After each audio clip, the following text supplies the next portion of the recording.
É isso aí, gente. Estamos de volta. E você pensou que a gente ia dar um tempo nas entrevistas? Claro que não, né? E como eu falei com o professor, a gente está numa pegada cidadã hoje. Já falamos de intervenção urbana, cultura urbana, arquitetura e design, política. O samba hoje está completo, né? Pois tá. Mas a gente vai falar de um assunto sério. Você já deve ter visto aí, em todas as grandes redes de comunicação, eu acho que só a Globo que não está passando. Não, mentira, a Globo também está passando. Todas as grandes redes de comunicação estão com a propaganda, né, institucional do governo com relação a um assunto que a gente até já tratou aqui, que são essas escolas cívico-militares. Ontem nós tivemos a divulgação de um término de prazo para os municípios se adequarem ou se propuserem a receber essas escolas. E a gente ainda está meio tentando entender, né, professor? As pessoas estão meio confusas. Eu tenho recebido muitas perguntas a respeito desse tipo de ensino, se é viável, se a gente vai ter condições para isso. O governo começa a lançar aquilo ali como se fosse a solução para o ensino público.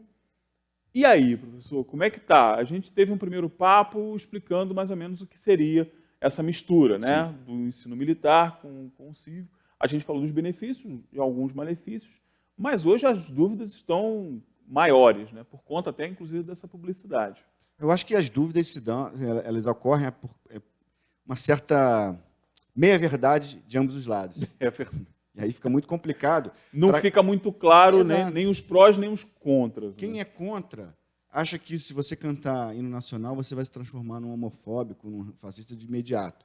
Quem é a favor acha que a criminalidade vai acabar apenas pelo fato de você estar Cantar cantando um hino. Sempre o meio termo, trazendo um pouco de Aristóteles, né? O meio termo é o melhor caminho, assim, nesse caso. De fato, se você pegar os resultados das escolas militares, essas escolas cívico-militares, elas têm 70% a menos de evasão do que as escolas similares só municipais ou só estaduais. Elas vão ter, no último dado, era 37% a mais de aprovação. Tudo bem, mas comparado com quais escolas? Comparado Com as com escolas municipais Público. de sexto ao nono ano ou de ensino médio, isso são as escolas estaduais. Públicas. Porque a disciplina é um ponto importante no processo de Claro. aprendizado.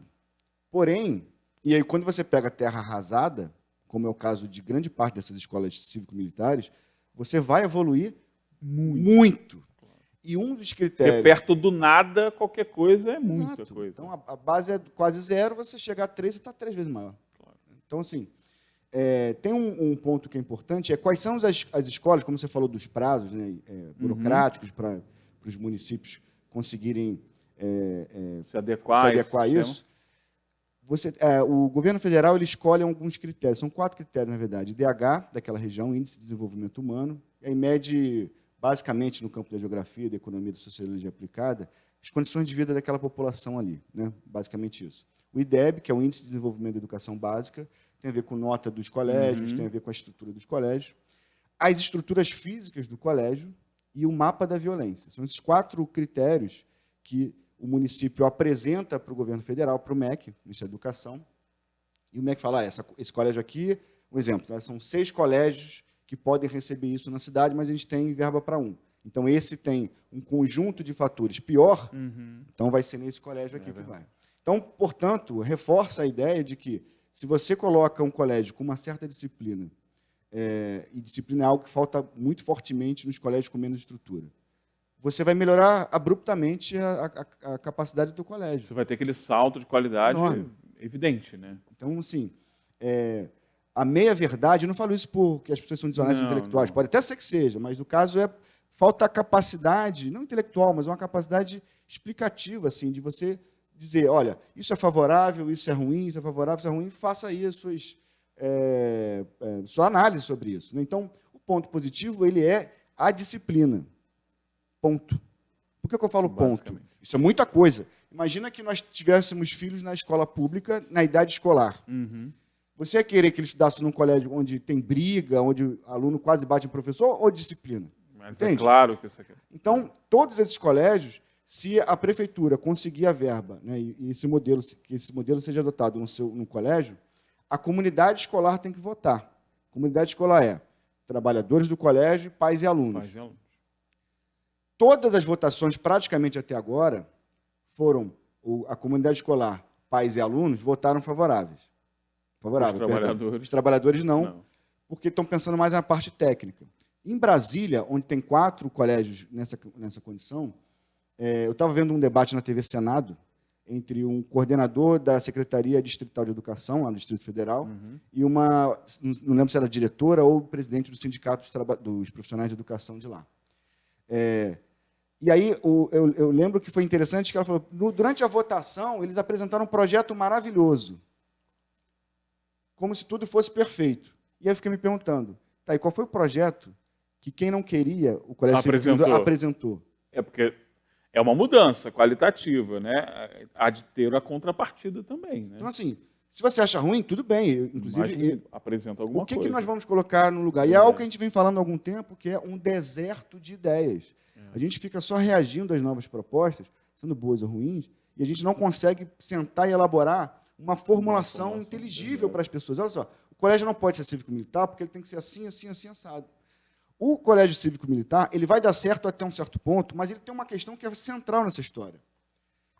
Qual é o papel dos militares dentro do processo cotidiano? Então, assim, os professores serão civis, a estrutura pedagógica, a estrutura curricular vai ser civil, porém, quem vai coordenar e a parte de psicopedagogia é militar.